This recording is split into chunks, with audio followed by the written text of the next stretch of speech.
Hi, second graders. Welcome to Lesson 4 of EL. Today, we're going to be reading The Shepherd Boy and the Wolf.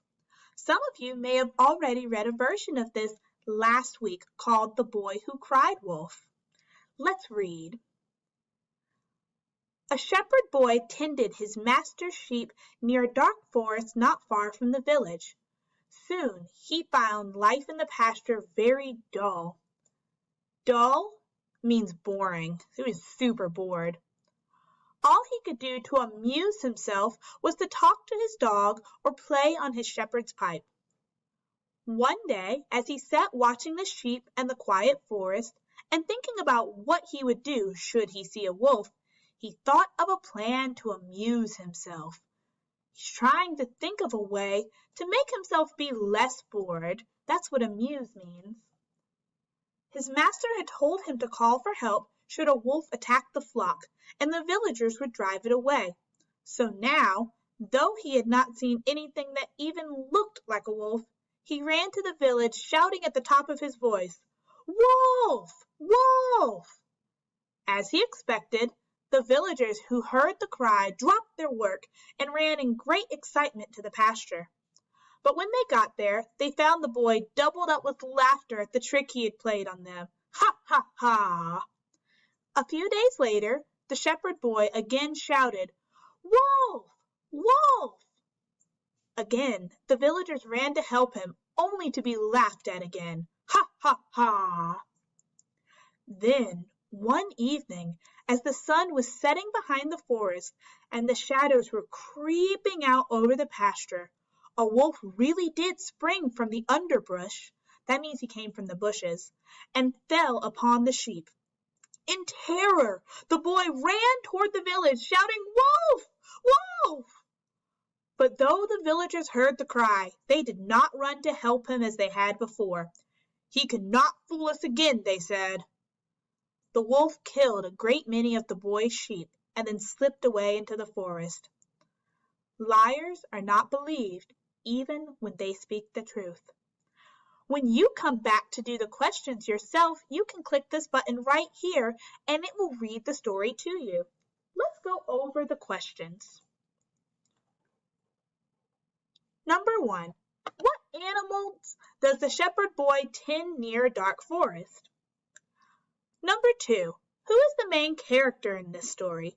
These are pretty easy questions. You just need to go back to the text and reread the beginning of the story. Number 3. Read these sentences about the shepherd boy from the text. One day, as he sat watching the sheep and the quiet forest and thinking what he would do should he see a wolf, he thought of a plan to amuse himself. His master had told him to call for help should a wolf attack the flock, and the villagers would drive it away. So now, though he had not seen anything that even looked like a wolf, he ran toward the village, shouting at the top of his voice, "Wolf! Wolf!" Based on this evidence, what is the shepherd boy's plan? That means, based on what I just read, what does the shepherd boy plan to do? Think about what he does to the villagers. Also, if you are doing these questions, when you are doing these questions on your own, if you forget what the question is, you're not sure how to read it, you can click on this button right here to hear the question read aloud, and any of the little buttons next to the answer choices. 4. How do the villagers feel about being tricked? 5. What is the theme of this story? Theme is the same as a moral or lesson. So what do you think the author wanted us to learn from this story? Number 6. You have to read the sentence from the text. Then one evening, as the sun was setting behind the forest and the shadows were creeping out over the pasture, a wolf really did spring from the underbrush and fall upon the sheep.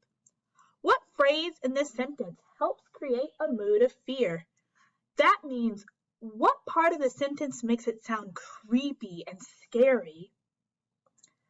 Number 7. Read these sentences from the text. In terror, the boy ran toward the village, shouting, "Wolf! Wolf!" But though the villagers heard the cry, they did not run to help him as they had before. "He could not fool us again," they said. What phrase could replace but though in the second sentence without changing the sentence's meaning? What that means is that you need to plug in each one of these three choices where it says but though. The one that makes the most sense will be your answer. For number 8, 9, and 10, you will have to type in your answer.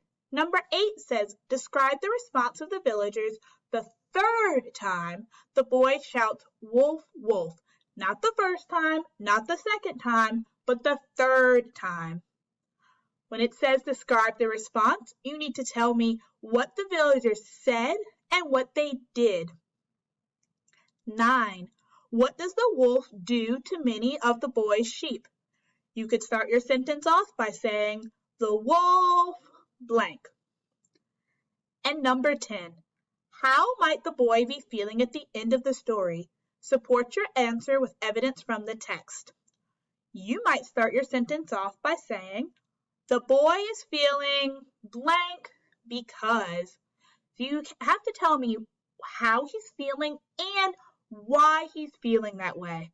All right, second graders, you got this.